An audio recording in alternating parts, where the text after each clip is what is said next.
You are standing in your kitchen holding a bag of frozen kale and a handful of almonds, staring at two machines that look like they belong in a professional laboratory.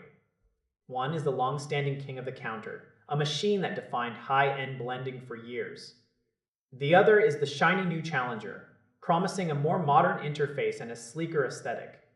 It is the classic battle between the gold standard and the next generation. People often think that a newer version must be fundamentally more powerful. In this case, the raw muscle under the hood is remarkably similar. Both of these machines will pulverize a tray of ice cubes into snow in seconds. They will turn raw peanuts into creamy butter without breaking a sweat. If you are looking for a difference in how smooth your morning smoothie feels, you won't find it here. Both deliver that signature, silk-like texture that makes these blenders worth the investment.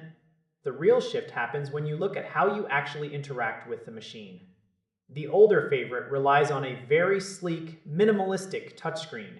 It feels like using a high-end tablet. It is proven. It is reliable. It has 5 dedicated program buttons that handle everything from hot soup to self-cleaning. Then you look at the newer model. It moves away from that flat touch surface toward a more refined digital interface. It feels like the difference between a classic luxury car and a brand new electric vehicle.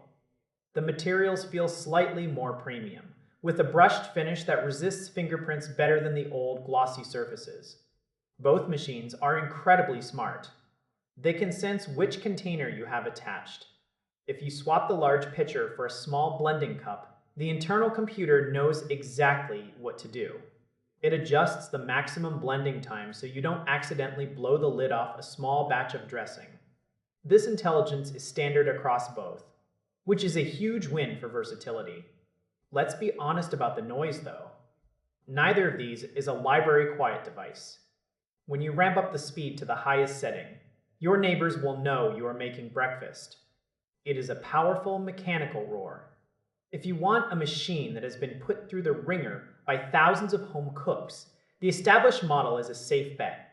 It often comes with better bundle deals because it has been around longer.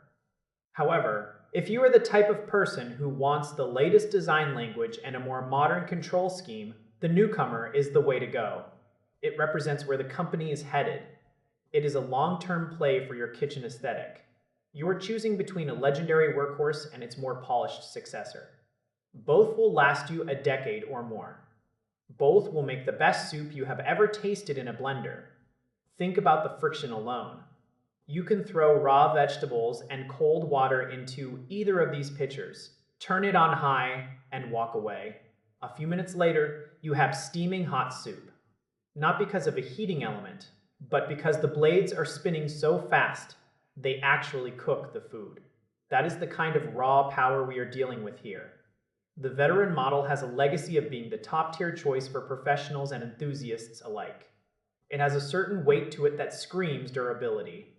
The successor takes that same heavy-duty foundation and wraps it in a shell that looks like it belongs in a high-end design magazine.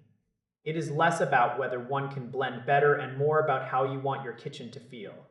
Do you want the tactile feedback of the newer digital setup or the smooth glass-like finish of the touchscreen classic? Pricing often fluctuates, and you might find the older model on sale more frequently. But for some, having the absolute latest iteration is worth the extra cost. Whichever path you choose, you are getting a machine that turns tough ingredients into liquid gold. It is an investment in your daily routine that pays off every time you hear that motor roar to life.